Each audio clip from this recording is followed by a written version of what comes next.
Bueno, continuamos en contraste y controversia después de esta breve interrupción que es una declaración importante del presidente Nicolás Maduro porque precisamente tocaba temas que los Que estábamos conversábamos, ¿no? conversando a propósito de su visita con este líder espiritual de su reunión con este líder espiritual que visita Venezuela. Bueno, fíjense lo siguiente, no se puede decir que ya hay preacuerdo, que ya hay arreglos, que ya hay fórmula, eso está en conversación, los puntos que el presidente mencionó y otros puntos son parte de una agenda de discusión que está en pleno proceso. Eso no es nada que se pueda adelantar porque se generan falsas expectativas. Se le genera a la gente la idea de que la negociación va a ser rápida y fácil. No, ningún proceso de negociación en una situación tan compleja como la que vive Venezuela se puede pretender que sea fácil y rápido. No hay negociaciones de que vamos a resolver hoy o me paro y me voy. Eso no funciona así.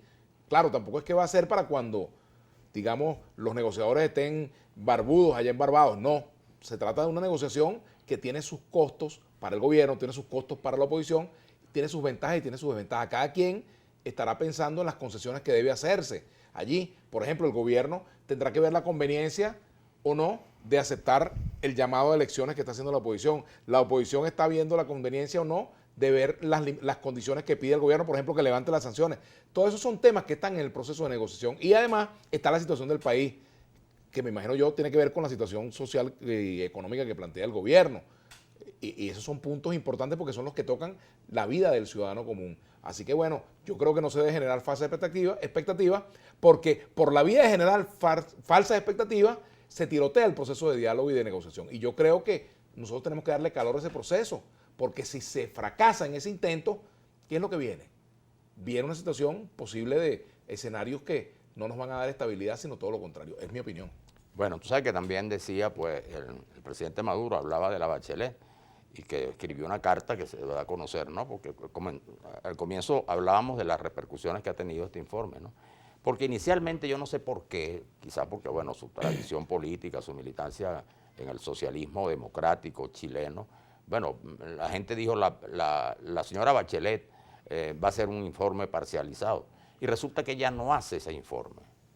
Ese informe lo hace el equipo técnico. En el cual ella confía. En la cual ella confía, pero además, y ella no tiene capacidad de decisión. No es que lo que la señora Bachelet diga, eso va a tener una respuesta y va a ser, ¿qué te digo?, es una decisión. No, simplemente vio eso y dice eso. Eso no quiere decir que los problemas se van a resolver o que eso va a tener un efecto. Pero yo sí creo que hay un aspecto importante en el informe. Aparte de que registra lo que todos nosotros sabemos en materia de derechos humanos, crisis humanitaria, yo sí creo que muchas de sus conclusiones ignoran un problema que es que la crisis de Venezuela no se puede juzgar nada más puntualmente, porque esta crisis que está ocurriendo hoy, esto viene desde hace 20 años y es una crisis que no ha vivido en los últimos años ningún país de América Latina. Y en consecuencia, sin establecer el contexto que explica que el país ha llegado a estos niveles, el informe es incompleto, lo cual no quiere decir que no sea un informe que responda a la realidad. Y lo otro que sí creo también es que omite o hace un tratamiento muy tangencial del tema del efecto de las sanciones económicas a Venezuela. Y la situación actual del país, que como todos sabemos está a un nivel verdaderamente de catástrofe. Hoy, por ejemplo, decían en el caso de Falcón, no hay luz, todo que tiene, ahí tiene mucha incidencia la aplicación práctica de las medidas de la restricción económica, y eso hay que decirlo. Ahora, Manuel, antes de meterme en algunas consideraciones sobre lo que acaba de decir, hay un tema que acaba de señalar Maduro. Maduro dice, eso es mentira, que lo que están circulando por ahí, lo que dijo un periódico en Londres y en las redes, que yo voy a pautar mi salida y que haya unos acuerdos. Hay 6 puntos, y él lo señala ahí. Sobre eso hay que decir lo siguiente. Tanto gobierno y oposición a la hora de la verdad tienen pocas expectativas sobre lo que puede ocurrir en Oslo. Bueno, porque Guaidó tiene su mantra y el gobierno está jugando a que el mantra tranque la conversación. El gobierno ya puso las cartas sobre la mesa. Se anunció que Kiko, hubo una perdóname que te reunión. interrumpa. Guaidó tiene su mantra y el presidente tiene una manta que le regalaron. Sí. Ahora lo vimos, ¿no? Mira, se anunció la reunión de Maduro con los diputados a la Asamblea Nacional para discutir el reingreso del gobierno a la Cámara, a la Asamblea Nacional. ¿Qué significa eso? Bueno, que ahí viene un plan que ya se ha dicho y que todo el mundo lo señala, que pasa por el nombramiento de un nuevo CNE por el regreso de el gobierno a la Asamblea Nacional, la reinstitucionalización y por la convocatoria a un nuevo proceso electoral que depende de cómo sean las cosas, de la fuerza, puede ser parlamentario o puede ser presidencial. Pero en todo caso, ya el gobierno tiene, de los 6 puntos, está asumiendo 3, sin esperar Oslo, porque el gobierno no tiene expectativa frente a Oslo. Él sabe que su política depende de lo que ellos mismos hagan.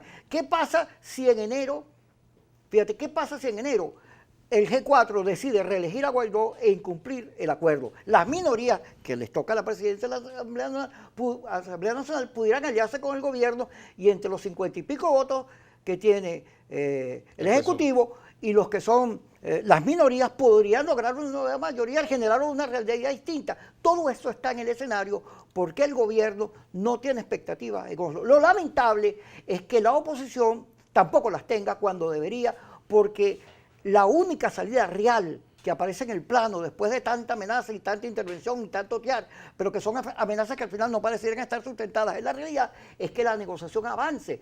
Y hay que jugar, todo el país tiene que pronunciarse porque Oslo dé resultados. Hay que decirle tanto a Maduro como a Guaidó que hay que buscar una salida negociada porque eso nos garantiza la paz y la reconstrucción de Venezuela. Ahí es importante decir, Kiko, primero que quienes están en esa reunión en este caso en Barbados, quienes se van a sentar, quienes van a mantener esa representación de ambos bloques en la negociación, tienen una gran responsabilidad.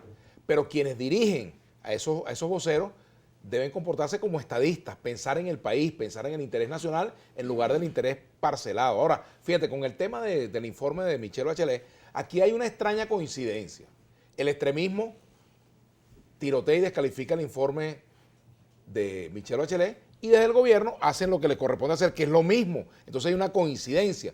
Yo sí creo que el informe puede tener fallas, pero de que está diciendo unas verdades que el venezolano común sabe que se están viendo en Venezuela, eso es inocultable, por mucho que el presidente le mande 10 o 20 cartas a Michelle Bachelet, por mucho que se pueda decir que ella le cargó la mano en ciertos aspectos o no. Ahí hay una realidad. Y la mejor manera de desmentir un informe de esa naturaleza es permita que se vea, por ejemplo, que los medios pueden entrar a los hospitales, permita que los medios puedan entrar a las cárceles, permita que los diputados puedan visitar a los presos políticos, permita que se ventile esa situación al aire libre.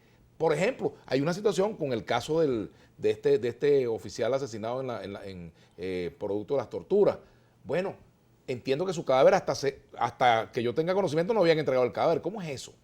Entonces, ¿cómo es que en Venezuela se respetan los derechos humanos y se respeta a la familia de las víctimas de violaciones de derechos humanos y no han entregado el cadáver? O sea, ¿qué hubiera pasado si, por ejemplo, hubieran matado a un militante de izquierda en otro gobierno y no le entregan el cadáver? ¿Qué dice? ¿Qué hubieran dicho? O sea, es decir, hay cosas concretas que tienen que decirse frente a hechos como esto, ¿verdad? Por ejemplo, una condena de los más altos niveles a estos hechos con actitudes prácticas. Entonces, creo que no se debe menospreciar el impacto del informe de Bachelet como un documento que retrata la situación nacional. Lo que tiene que hacer el gobierno, a mi modo de ver, es ponerse a derecho con esa realidad, es decir, actuar para modificarla, no para ocultar debajo de la alfombra un informe que grita por sí solo. Lo que sí es que viene a reforzar mucho la percepción internacional sobre Venezuela y sobre los alcances de la crisis, ¿no? Eso lo vamos a hablar cuando regresemos, bueno, porque nos tenemos que ir vamos al al corte. corte.